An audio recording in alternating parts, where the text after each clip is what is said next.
Shalom, welcome to my channel, the Hebrew Bible. This is Moses Gumadi, and in this video we'll talk about the parting of the Red Sea, the Sea of Reeds, Yam Suf. And we'll look at the divine-human partnership.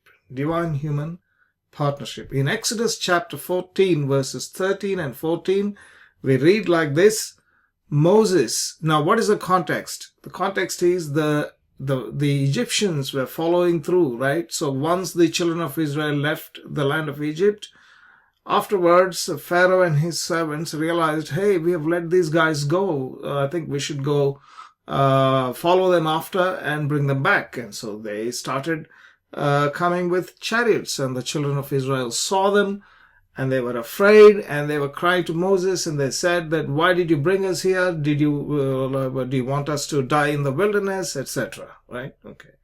And so Moses says like this to the people, Vayomer Moshe el Ha'am, Moses said to the people, Al tir'u, don't fear, hit yatzvu, ur'u et Yeshuat Adonai.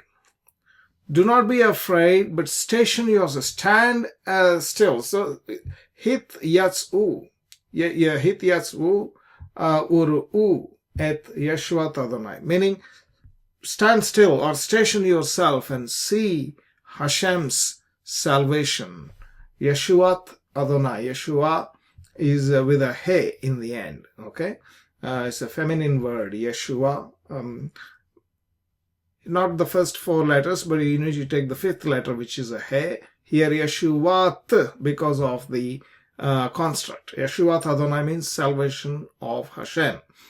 So stand still. Don't do anything. Stand still and see the salvation of Hashem. Asher ya'aseh lachem hayom. That he will do to you this day. Ki asher reitem et Mitzrayim hayom lo tosifu lirotam Od ad olam. The Egyptians that you see today, you will not see them again forever. Okay, that's what he's saying. And Hashem ilahem lachem ve'atem tacharishun. And Hashem will fight for you. Ilachem. The milchama is the war. Ilachem lachem. Actually, it comes from the word bread. So he will fight for you, and you shall be silent. Just stand still and see. Don't do anything. That's what Moses said.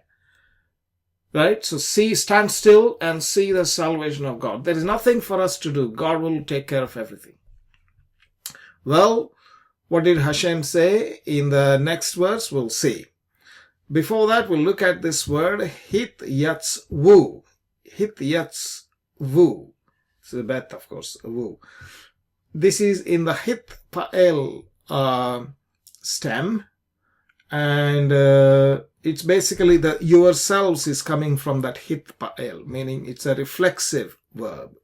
So stand for yourselves or stand by yourselves. Okay, stand by yourselves, etc. So essentially, hey, chill, be there, just make yourself stand there, ensure that you don't move around and panic. Right? That's what he's saying.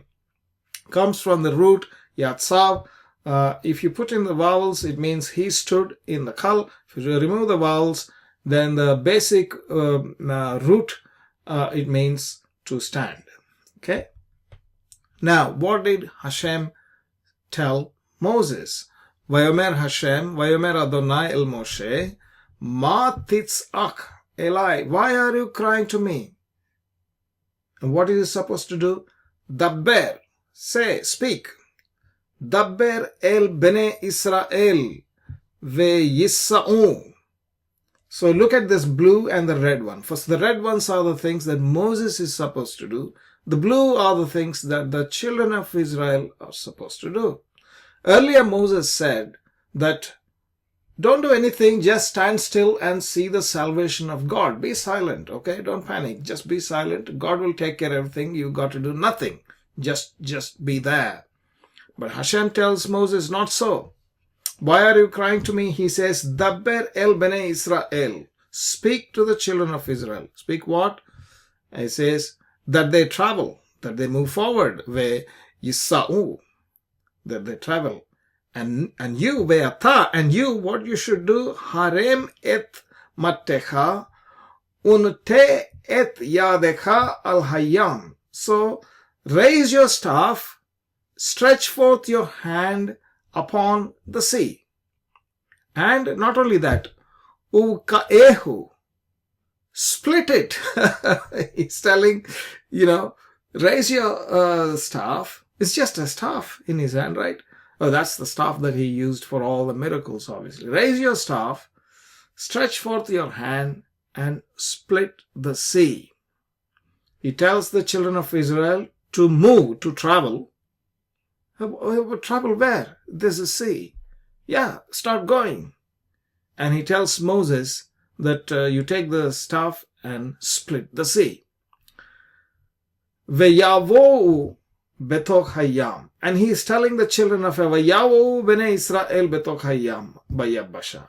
And the children of Israel shall go. He's telling them they should go into the midst of the sea. And then he says upon the dry land. So obviously it will become the dry land, bayabasha, in the dry land. Betoch hayam, into the sea, in the midst of the sea. Let them go. So the children of Israel have to go, and Moses has to stretch the staff. So it is not sitting quiet and seeing the salvation of God. Of course, the salvation of God is seen, but they had to do something. Children of Israel had to move forward, get into the sea.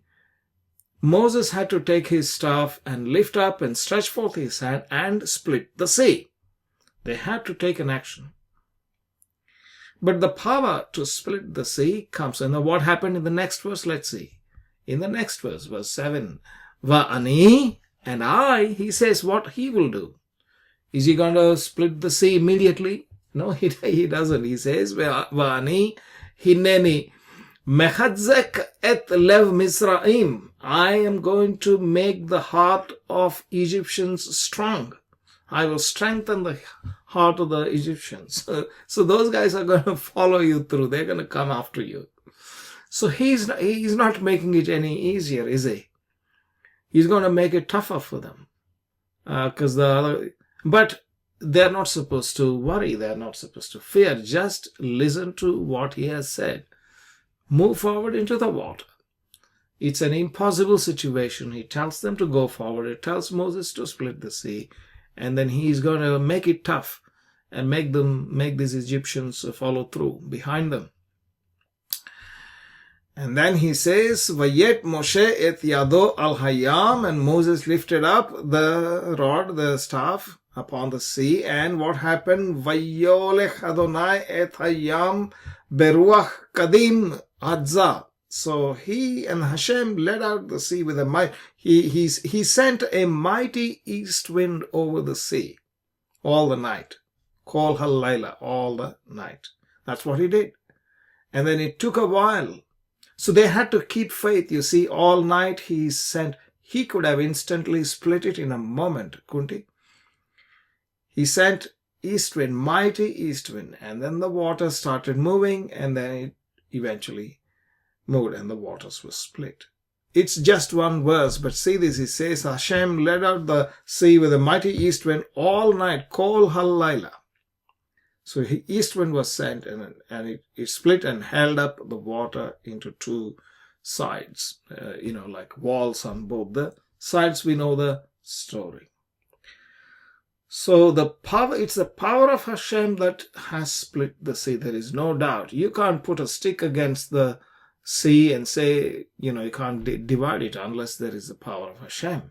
But they were supposed to do. You can't just go into the mighty waters and expect it to split. No, it doesn't happen like that. But that's what he says. So what is happening is that whilst the power comes from God, right, it gets actualized through the actions of the people. That is exactly what God has been doing throughout all these 10 miracles that we have seen in the earlier videos. Water turned into blood, and frogs and dust. All these cases, you see Moses using the staff or the hand, Aaron using the staff, etc.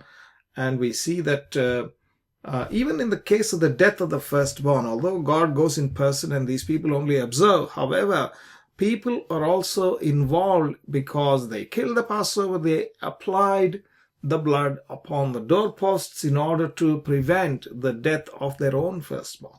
Right? So there was a duty that people also had to do. Observe, as in not just passively observe the command that God had given them. So there is always the involvement of people when God does these things. So here is the example. So how do we, if you look at the electricity, you have a bulb, right? So in order to switch on the bulb, you see, we need the electricity, but we don't produce the electricity. The source of electricity is in the generator in the power station. The main generator that rotates through the power of steam or the coal or whatever nuclear power, that rotates that massive armature within the generating this generator, right? It produces the electricity and gets stepped up, and it travels through the country through this transmission towers, then comes to your house or your building through the switchgear,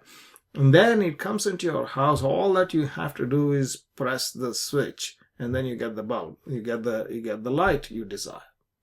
So essentially what God is saying, the source of the power lies with God, but He's telling you to flick the switch to get the result. You can take it like that. Well, you might say, well, these are all these things are made by humans, and God has not made. That's true, but just think about it.